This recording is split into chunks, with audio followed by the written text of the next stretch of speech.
Blog ছিল হচ্ছে এখান থেকে আমার ভাইয়ের স্কুলের ওখান থেকে। নেক্সট পার্ট এখন তার বন্ধুর বাড়ি, দেখতে পাচ্ছেন কেমন, কমেন্টে বলবেন।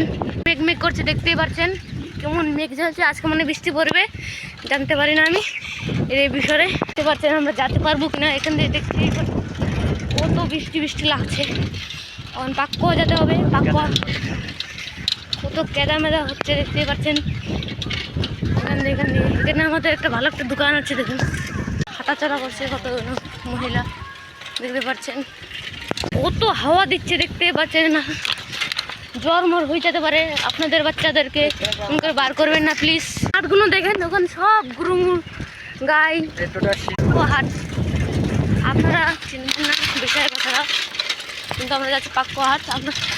আপনারা এই গ্রামটা চিনতে পারবেন না, আমরা যাচ্ছি এখন পাক্কুয়া হাট। এই না খালি ব্লগ বানানোর সময় খালি বৃষ্টি পড়ে, দেখো বলার সাথে সাথে বৃষ্টি পড়াও গেল। বলছিলাম না আপনাদেরকে, দেখেন এটা আবার এখানে আরামপুর স্কুল। আপনারা বলবেন এই দিগুল বরের মধ্যে কাকে দেখছেন,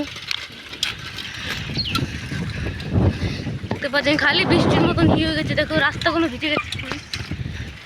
আদিবাসী বাড়ি আছে দেখতে পাচ্ছেন, এখানে একটা খ্রিস্টান বাড়ি আছে, খ্রিস্টানের অফিসে হতে পারে। এই বিষয়ে নিয়ে আর কথা বলবো, আগে যায় কথা বলছি। যে ব্লগ করছি একটা লাইক আর শেয়ার করে দেবেন, আর সাবস্ক্রাইবটা করে দেবেন। আর এই যেমন দাদা তার কথা বলছে, দেখছেন এই যে দেখো কালাপুরের ওদিকে চলে আসছি, ওখানে শ্মশান আছে, একটু আগে দেখতে পারবেন, আমি যে তোমাকে দেখাচ্ছি। বৃষ্টিতে কত ছাগল মাগল উঠছে আর নামছে দেখতে পাচ্ছেন, আর মালিকগুলো মনে হয় ছেড়ে চলে গেছে হতে পারে, এখন বৃষ্টির জন্য দড়ি মনে হয় ছুটে গেছে, দেখতেই পাচ্ছেন কতগুলো ছাগল এখন যাচ্ছে। আমরা এখন যাচ্ছি, বৃষ্টিতে কাম তো করতে হবে।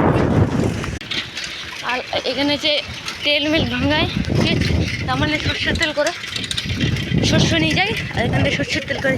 এখানটা আমি 1 নম্বরের এই দুধ বেচে আমার সাথে, ঠিক আছে, এর দোকান চিনবেন না, যদি কালাপুর থেকে হতে পারেন তা চিনতে পারবেন। আমার দাদাটা কত স্পিডে সাইকেল চালাচ্ছে, দেখুন ঘাট, তার মানে কি কালাপুর। যারা কালাপুর থেকে দেখছেন লাইকটা করে যাবেন, সাবস্ক্রাইবও করে যাবেন কষ্টর জন্য।